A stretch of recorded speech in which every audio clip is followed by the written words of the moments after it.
కసిరెడ్డి రాజశేఖర్ రెడ్డి అనే వ్యక్తి వైఎస్ఆర్సీపీ పార్టీ అధికారంలో ఉన్నప్పుడు జగన్మోహన్ రెడ్డి గారికి ఐటీ అడ్వైజర్గా ఉన్నారన్న విషయం అందరికీ తెలిసిన విషయం.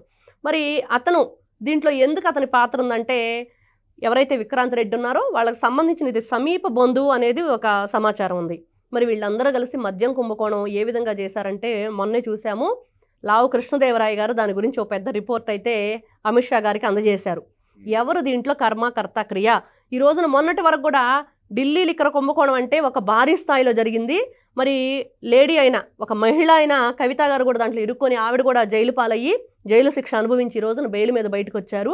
మరి అదే అంత స్థాయిలో మరి ప్రచారం జరిగి అందరూ కూడా కటకటాలు లెక్క పెడితే, మరి ఆంధ్రప్రదేశ్లో జరిగిన ఈ మద్యం కుంభకోణం ఏంటంటే అది కేవలం ఒక వాటర్ డ్రాపు, ఇది మాత్రం ఒక పెద్ద మహాసముద్రం అంత ఉంది అని చెప్పి ఆయన చెప్పారు. అది విన్న తర్వాత ఆంధ్ర రాష్ట్ర ప్రజలందరూ కూడా ఒక్కసారిగా ఉలిక్కి పడ్డారు.